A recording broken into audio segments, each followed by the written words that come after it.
One of the hardest muscle groups to target in a small home minimalist gym is the hamstrings. There are quite a few exercises that do work the lower body, but many of them overlap where the glutes take over, same with the quads, so the hamstrings tend to take a back seat with most of the exercises.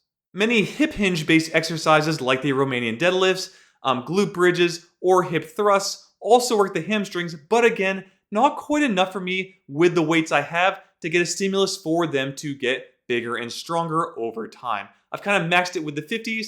Again, this really will depend on your skill level of this exercise, but for me, it's not quite enough to see results. However, there are other exercise variations I can do in the meantime to try and do it while still having my 50-pound dumbbells and not spending hundreds more dollars to upgrade my dumbbells to something heavier, which could happen in the future. But here is the exercise I would do with just my 50s, and that is the Nordic Hamstring Curl.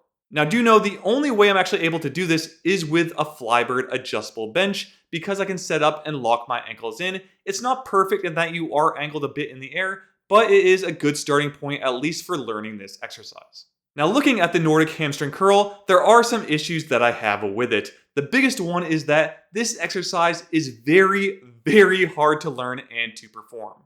Even with the bench setup I have here being angled up, making it easier than a standard Nordic Hamstring Curl, and using a wall for some assistance, I still struggle to even get 2 to 3 reps at body weight with this movement. It's just something I've not really practiced in the past. There is a skill component involved, and my hamstrings, I guess, just aren't strong enough to really get me back into position with my ankles and calves locked into the bench. So if you decide to take on this exercise as well, I highly recommend that you use assistance like a wall, a broomstick handle, or even they do sell poles that you can hang onto or use as assistance to get back into that starting position. It's not hard to fall down, it's hard getting back up instead. So there are some differences between the Romanian deadlift I have in my normal template and the Nordic Hamstring Curl. The big one being is that the Romanian deadlift is a hip hinge based movement, where the Nordic Hamstring Curl is a knee flexion movement. While not the biggest issue in the world, I do have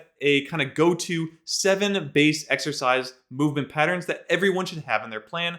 Unfortunately, this would break that one as you technically have 2 knee flexion exercises, being that of the squat and now the Nordic Hamstring Curl. So you would be removing the hip hinge, but ultimately my goal is to target the hamstrings, and because the Romanian deadlift isn't enough, I have to move in that direction. So for my setup, I'm using the Flybird Adjustable Bench and setting it into the decline for the backrest and for the seat rest in order to get into position for this. There's also an ankle locking piece of equipment on it so that I can lock my ankles and calves in place, allowing me to just focus on the hamstrings getting me up and down. So again, set up the Flybird in an A-frame shape, put that ankle lock into position, and then you're going to actually face the bench and lock the ankles in, and then make sure that your thighs are on the seat of the bench and that your waist has enough room to move kind of up and down on the bench. You really want to be moving in a smaller range of motion than a standard Nordic Hamstring Curl. But again, this should be easier than a regular one,